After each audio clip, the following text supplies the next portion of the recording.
This video is to help you control Onshape a little bit better with your mouse and your keyboard. You can use a mouse, or you can actually control this program without a mouse if all you have is a Chromebook.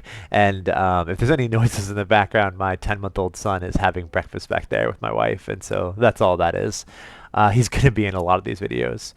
All right, so like I said, this is just to show you how to use the program a little bit better. You're going to want to practice a little bit so you're not trying to figure out how to move the shape around and keep up in class. So all I've done is I've Googled Onshape without a mouse, and then that brought me here to the cad.onshape.com. This is their help area. And so I'm just clicking this, and so you can see they've got this big old database of help topics. There's also videos. There's all kinds of great resources on their website, and so we're just referencing the Onshape website. So it's nice to not have to, because when you watch a YouTube video from someone online, you don't really know if they've got it right, but this information is coming right from Onshape. All right, so I'm just going to go ahead and make this over here, over here. All right, so here we are in Onshape. I'm not going to show you too much about this program. This video is just about how to control it.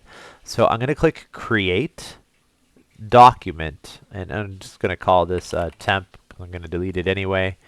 Clicking OK, and now I'm in my environment, and I'm just going to show you. I'm going to make a box and then show you how to move it around, basically.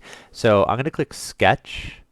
I'm going to click on one of these three planes. It doesn't matter which one. Click on the right plane.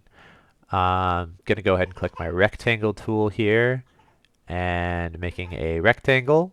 Clicking in the check mark. Now I just need to extrude this rectangle, and I have a box, and click the check mark again. Okay, and so we're just going to show you how you can move this box around and get different views. I'm going to start off with a mouse. And so for the mouse, your left click can, of course, select things. And your right click is actually how you rotate things. So you hold down your right click, and you can rotate the world. Now, what if I need to move this box left or right? Well, that's where your scroll wheel starts to come in. So your scroll wheel will let you zoom in and out. But also, if you click your scroll wheel in, you can move it sideways. Sometimes you get in a situation where you've got your shape, you try to zoom in on it, and it's like over there, and it's a little bit of, you can kind of get there with zoom, but it's good to know that you can actually just middle click with your click your scroll wheel and then drag it back. Now, what if you don't have a scroll wheel on your mouse? Well, you're going to have to use your keyboard. So your scroll wheel lets you go in and out. Without a scroll wheel, you use Z and Shift Z. That's actually pretty easy to use. So you don't have to use the scroll wheel. You can just use Z and Shift Z if you like that. What about this middle click feature I'm using here to move back? How do you do that without the middle click, without the clickable scroll wheel? Well, you hold Control and you hold Shift, and you use the arrow keys. So that can let me move this object around. Okay. So we can zoom with the keyboard Z. We can Shift Z to go the other direction. We can go Control Shift arrow keys to move around. What about rotating? Well, the arrow keys actually just do the rotating. So you use your arrow keys. These rotations are 15 degrees. And if you hold Shift, these rotations are only 3 degrees, so these are smaller. So if you have to turn it large rotations or small rotations, you can also just hold down the arrow keys to continuously rotate it.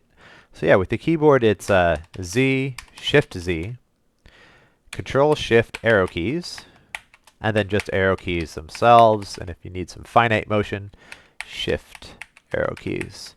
And like I said, if you've forgotten all of that, a great way to find this article is just to Google Onshape without a mouse. And then make sure you go to the Onshape resource, and then you'll find all those shortcuts. There's some things for touchpad. There's some things for Apple mouses. I'll leave those to you. I honestly highly recommend getting a mouse as soon as you can. If you don't have any mouse at home you can use for this. Like I said, it doesn't even have to have a scroll wheel, although it is nice. But a mouse with a left and a right click is very helpful with this software. It's just a little bit slow to use the touchpad. So definitely order one right away. We're not going to be CADing right away in the class too much, so I'll give you some time to get that mouse. But yeah, hopefully you enjoy trying out these things. Make sure you actually practice using this software, because if you can't remember how to use it and you don't have a mouse, you're already going to be a little bit slower than students with a mouse. But please try to get a mouse as soon as you can.